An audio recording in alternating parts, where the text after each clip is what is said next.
Because of Winn Dixie, Chapter 24. Me and the preacher started walking and calling Winn Dixie's name. I was glad it was raining so hard because it made it easy to cry.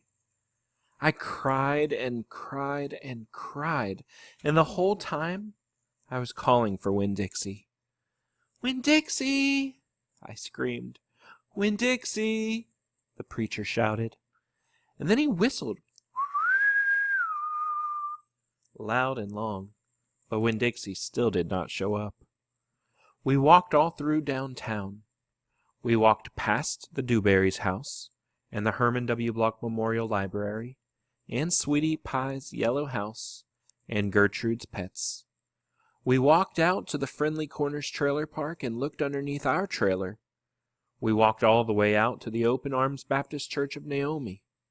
We walked past the railroad tracks and right on down Highway 50. Cars were rushing past us, and their taillights glowed red like mean eyes staring at us. "Daddy," I said, "Daddy, what if he got run over?" "Opal," the preacher said, "now we can't worry about what might have happened. All we can do is keep looking." We walked and walked, and in my head I started on a list of 10 things that I knew about Winn Dixie. Things I could write on big old posters and put up around the neighborhood. Things that would help people look for him. Number 1 was that he had a pathological fear of thunderstorms. Number 2 was he liked to smile using all his teeth. Number 3 was that he could run fast. Number 4 was that he snored. Number 5 was that he could catch mice without squishing them to death. Number 6 was he liked to meet people. Number 7 was he liked to eat peanut butter. Number 8, he couldn't stand to be left alone. Number 9 was that he liked to sit on couches and sleep up in beds. And number 10 was he did not mind going to church. I kept on going over and over the list in my head, and I memorized it the same way that I had memorized the list of 10 things about my mama. I memorized it so if I didn't find him, I would have some part of him to hold on to. But at the same time, I thought of something I had never, ever thought of before, and that was that a list of things couldn't even begin to show somebody the real Winn Dixie, just like a list of 10 things couldn't ever get me to know my mama. And thinking about that made me cry even more. Me and the preacher looked for a long time, and finally he said we had to quit. "But Daddy," I said, "Winn Dixie's out there somewhere. We can't just leave him." "Opal, we have looked and looked, and there's only so much looking that we can do."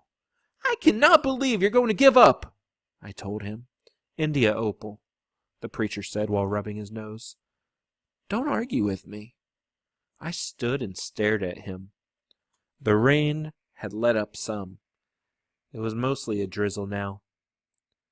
"It's time to head back," the preacher said. "No," I told him. "You go ahead and go, but I am going to keep on looking." "Opal," the preacher said in a real soft voice, "it's time to give up."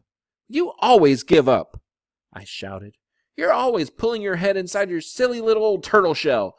I bet you didn't even go out looking for my mama when she left. I bet you just let her run off too, didn't you?" "Baby," the preacher said, I couldn't stop her. I tried. Don't you think I wanted her to stay too? Don't you think I miss her every single day?" He spread his arms out wide and then dropped them to his sides. I tried. And then he did something I could not believe. He started to cry. The preacher was crying. His shoulders were moving up and down, and he was making snuffly noises. "And don't believe that losing Winn Dixie doesn't upset me as much as it does you. I love that dog. I love him too." "Daddy," I said, I went and wrapped my arms around his waist. He was crying so hard that he was shaking. "It's all right," I told him. "It's okay. Shh." I said to him like he was a scared little kid. "Everything will be okay." We stood there hugging and rocking back and forth, and after a while the preacher stopped shaking and still held on to him. And finally, I got the nerve to ask the question I always wanted to know. "Do you think she's ever going to come back?" I whispered. "No," the preacher said. "No, I do not. I've hoped and prayed and dreamed about it for years. But I don't think she'll ever come back." "Well, Gloria says that you can't hold on to anything, that you can only love what you've got while you've got it." "She's right," the preacher said. "Gloria Dump is absolutely right."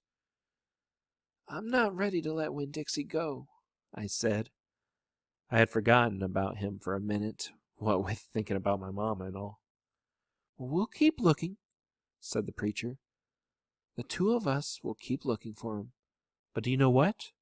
I just realized something, India Opal. When I told you your mama took everything with her, I forgot one thing. One very important thing that she left behind." "What?" I asked. "You," he said. "Thank God your mama left me you." And he hugged me tighter. "I'm glad I've got you too," I told him. And I meant it. I took hold of his hand and we started walking back into town, calling and whistling for Winn Dixie the whole way. "Here, boy."